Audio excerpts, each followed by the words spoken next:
அப்போ கண்டிப்பா ஏதோ பிரச்சனை இருக்கு. பேசாம போலீஸ்ல மாட்டி விடலாமா? ஏதாவது ஒண்ணு பண்ணணும்.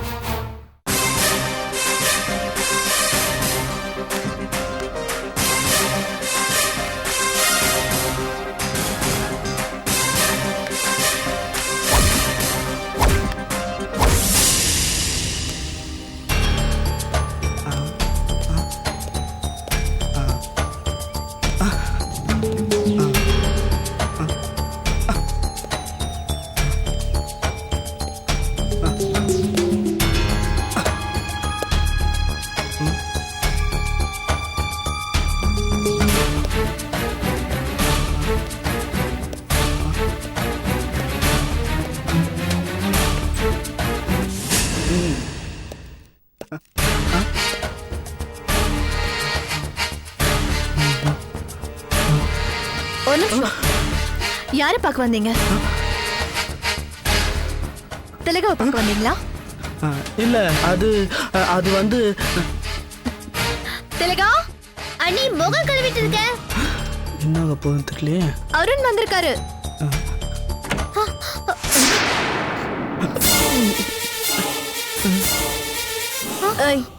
என்ன அப்படி பார்த்துட்டு இருக்க?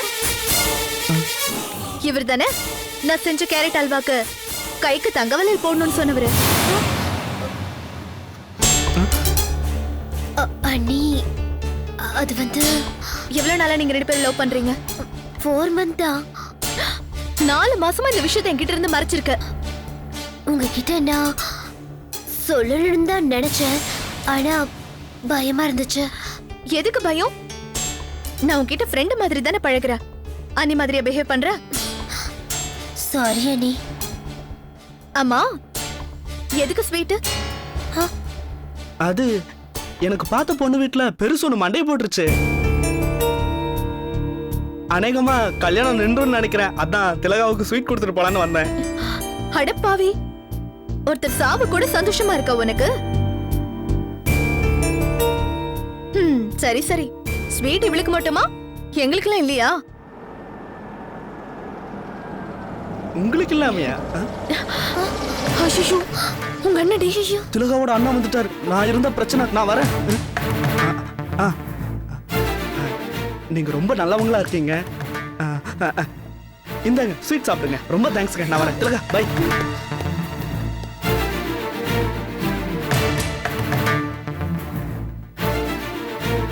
வரையர்.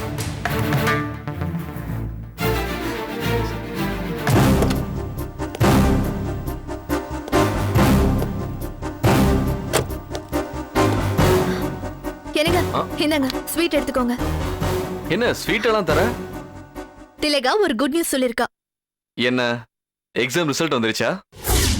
இல்லங்க, அவ மேரேஜ் விஷயம். மேரேஜா? ஆமாங்க, அவளுக்கு பிடிச்ச பையனை அவளே செலக்ட் பண்ணிட்டா. என்ன பழி வாங்குறதுக்கு நடவடிக்கையா? நான் எதுக்கு பழி வாங்கணும்? உண்மையை தான் சொல்றேன். திலகா, திலகா, என்ன உன் அண்ணி என்னமோ சொல்றா? உன்னதான் கேக்குறேன். ஆமாண்ணா.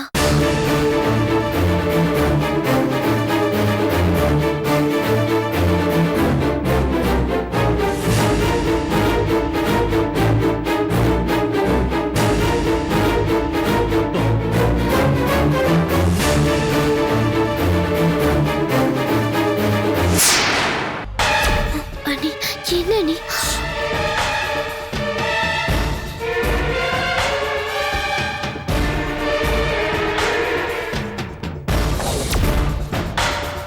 சரி, யார் அவ?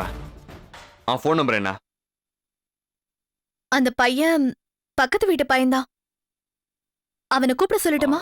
கூப்பிட சொல்லு, கூப்பிட சொல்லு. ஜெனிஃபர் உனக்கு எப்படி தெரியும்?